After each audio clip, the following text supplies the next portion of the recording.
専門学校の先生として授業をやっているとき、生徒さんからこんな質問がありました。アンチが来たりすると、モチベーションって下がるじゃないですか。メテオ先生はどうやってキープしてるんですか？お答えしましょう。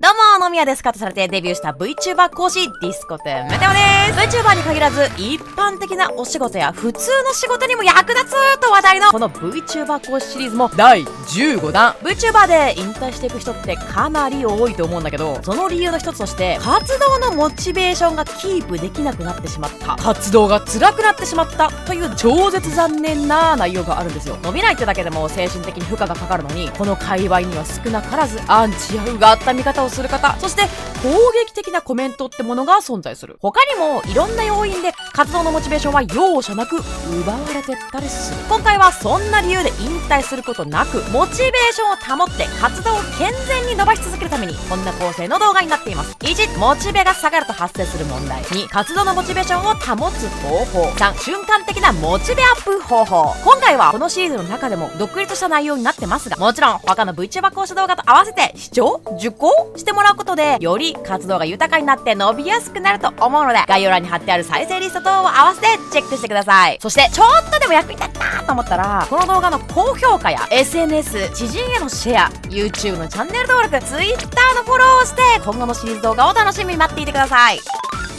1、モチベが下がると発生する問題。どんな問題が発生するのかの例をまず見ていこう。伸びない、活動が楽しくない、メンタル弱って体調を崩す、活動休止引退。VTuber ってさ、企業税で社員としてとかアルバイトとしてみたいな雇用契約を結んでる場合を除いて、基本個人事業主として活動するわけじゃん。誰から指示されるわけでもなく、活動の義務があるわけでもない。それなのに、思ったようにいかない、伸びない、心ない言葉を投げつけられる、活動に飽きるみたいなことがあると、モチベーション保つのって難しくない？私もさ、デビューから2ヶ月ぐらいの時と、7、8ヶ月ぐらいの時、マジで、メンタル的に言うと谷底にいたわけよ。その時期は、所属先のスタッフに、暴論とも言えるような長文ラインを送りつけたり、社長に、無茶だろーって思うような内容の直談判したりとかもしてたのね。今考えると超恥ずかしいんだけど、私はここから復活してるんだけど、モチベーションが下がったままだと、この4つは起こり得る問題だと思う。他にも弊害が出ることもあるんだけど、楽しくないってなって、活動頻度が下がって、楽しくないから伸びなくて、より楽しくなくなっちゃって、この辺については、丸6のファンの増やし方でも話してる部分なんだけど、楽しくないから、新しい企画のアイデアを練るエネルギーも湧いてこなければ、活動がマンネリ化し始めたりとかする。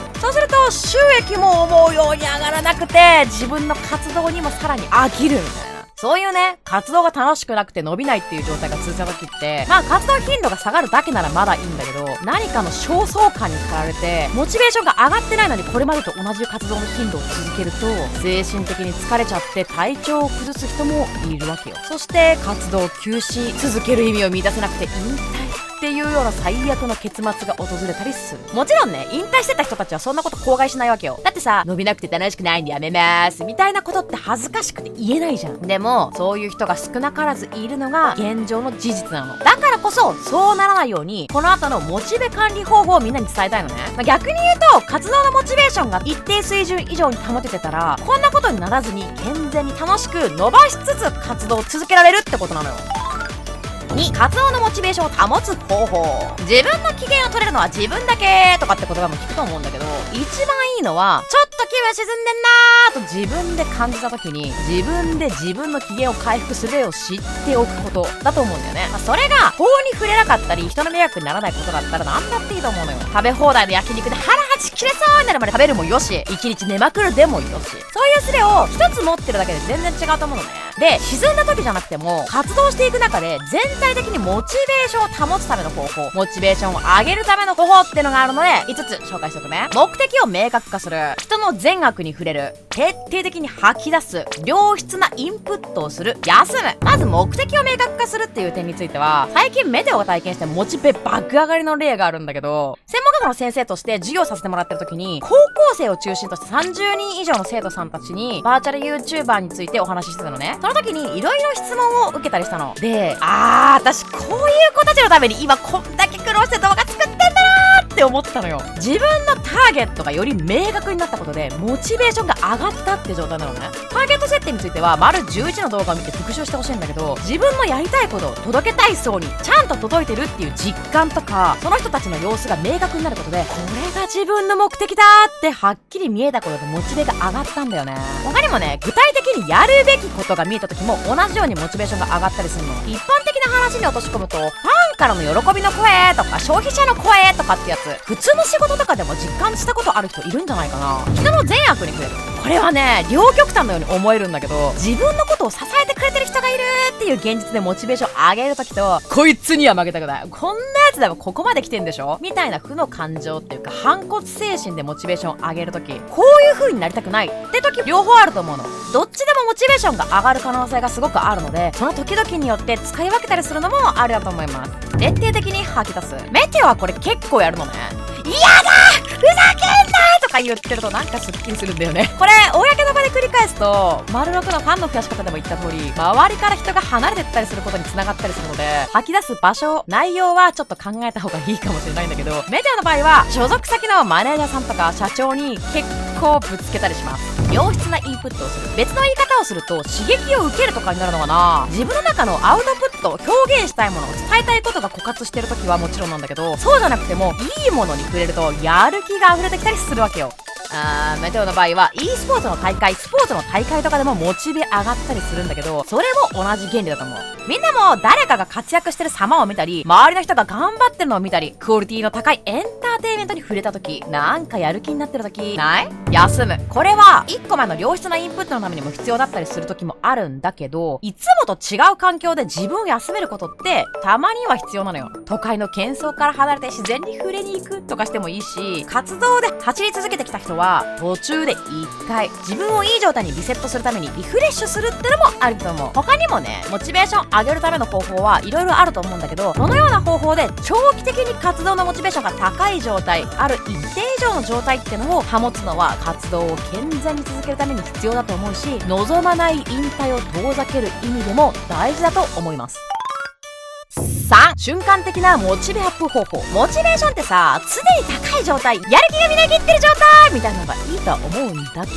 ど、メテオで言うと動画編集の時マジでモチベ上がんないのね。そういうピンポイントで嫌なこととか苦手なこと、ちょっと気分が乗らない時、気分が落ち込んでるけど上げなきゃいけない時とかに瞬間的にモチベーションを上げる必殺技を7個教えちゃいます。7つの必殺技。1、ベイビーステップ。2、場所を変える。3、音楽の力を使う。4、自分を追い込む。5、叫ぶ。口に出して言う。6、肉体からアプローチする。7、5秒ルール。ベビーステップについては、ベイビーステップ、赤ちゃんのような小さな一歩って意味なんだけど、何かしなきゃいけない時でそれに取り組むまでの時間が長い人、そういう人に適してる方法ね。例えば3分だけやってみようとか、10個あるタスクの中で1個だけとりあえず今から片付けるかとかってやり始めてみたら、そのまま一気にかなりの量進めちゃったりすることってあるじゃん。あれよ。だからまず最初の一歩を踏み出す小さな一歩からっていうのがベビーステップって方法。2個目、場所を変える。場所が変わると結構気分が変わってやる気になったりとかすることない？例えばスタバで PC 触ってる人たち、メテオもやるんだけど MacBook 開けてスタバでカタ俺かっこいいみたいなやつ、この方法を使ってモチベ上げてる人実はいっぱいいるの。作業する場所を変えることができるなら一回試してみて。3、音楽の力を使う。例えばさ、ててててててはい、ロッキーのテーマ聞くとなんか体動かしたくなったりとかするやつ。特にアップテンポな曲とか自分の好きな曲を聴くとモチベーションアップに効果的って言われるので、自分がテンション上がる曲を見つけて音楽の力使ってみて。4、自分を追い込む。メテオもよく使うんだけど、逆を言えばギリギリになればやる気が出るってことだから、それでどうにかなるならそれでいい時もあるのよね。あとはこれいついつまでにやんないとこんな恐ろしいことが起こるとか自分で設定するとか、逆にこれを達成したらマカロン食べていいとか自分でご褒美設定するってのもありです。5、叫ぶ。口に出して言う。さっきもさ、メテオが嫌だとか言ってたと思うんだけど、これはそれじゃなくて、アンソニー・ロビンズっていうアメリカの自己啓発作家、講演家さんがいるんだけど、その人が提唱してる方法。人の脳みそって発言を素直に受け止める傾向にあって、やる気出てきたーとかって叫んだり、俺はできる、自分はできるとかっていう風にスポーツ選手でも言ってる人いるでしょ。あれと同じ方法。6、肉体からアプローチする。1個前の叫ぶってのが効果的っていうのにちょっと絡んでくるんだけど、そもそもモチベーションの正体ってなんだろうって話ね。それがアドレナリンっていう説があるの。アドレナリンって何かっていうと、緊張状態の時とかに出るホルモンのことで、別名戦うためのホルモンとか言われたりするらしいのね。これを効果的に使うと、強制的に人間をやる気スタンバイの状態に作れるわけ。やる気スイッチ君のストレッチしてみたり、ちょっと体動かしてみたり、筋トレしてみると、なんかそのままやらなきゃいけないことができる時ってあるじゃん。あれより効果的な肉体アプローチをメンタリスト DAIGO さんも紹介してたのでご紹介します。1、背筋をピンと張る。2、腕を組む。3、拳を握る。4、全身に力を入れる。こんなん数秒でできるし、筋トレとかストレッチよりも簡単なので試してみてください。7、5秒ルール。これはメル・ロビンズっていうアメリカのモチベーションスピーカーという肩書きの女性がいるんだけど、その人が出したこの本が100万冊以上売れてるのよ。簡単にどんな方法か説明すると、5、4、3、2、1とカウントダウンして、自分の中の恐怖心を無視して勇気と自信の声に従って行動するって言ってんのね。やりたくないとか一回置いといてカウントダウンして1、5でスタートするってこと。本の中ではうつ病とかアルコール依存症にも効果があるっていう事例も紹介されてた。今回紹介した7つの方法についてもう少し詳しく説明してたり、他の方法についても解説してる配信をメテオデビュー初期にやってるんですよ。サムネダサいんですけど役に立つと思うから気になる人は概要欄にリンク貼っておくのでアーカイブチェックしてみてください。5、4、3、2、1、GO! ほら、なんかモチベ管理できそうな気になってきたでしょ。ということで今回のまとめ。1、モチベ管理して活動を健全に伸ばし続けよう。2、自分の機嫌が取れるのは自分だけ。3、さあみんなでご一緒に5、4、3、2、1、GO! メテオはね、何か頑張る人を応援したくて、そういう人の役に立ちたくて VTuber の活動を続けてるんですよ。だからなんか頑張ろうと思ってスタート切ったなら諦めずに目標達成までぜひ続けてほしいなって思ってます。どんなに小さなことだったとしても達成したーっていう実績が自分の中に残ってどんどん自信になるし、次に何かチャレンジする時の勇気にもなるから頑張ってほしい。やりたいことがある、今頑張ってることがある、そんな人はコメントでそれが何か教えてください。目標とか頑張りたいことを宣言するってのも目標達成に必要なポイントだったりするらしいよ。私もまだまだやりたいこと、到達したいところがあるのでモチベーション管理しながらチャレンジしていくので一緒に頑張りましょう。はい、背筋をピンと張って腕を組んで拳握って全身に力を入れて5、4、3、2、1、GO! ということで第15弾は以上。最後までご視聴いただきましてありがとうございます。この動画の高評価、YouTube のチャンネル登録、Twitter のフォローなどもぜひよろしくお願いします。あなたへのおすすめはそれではまたお会いしましょう。ディスコテンメデオでした。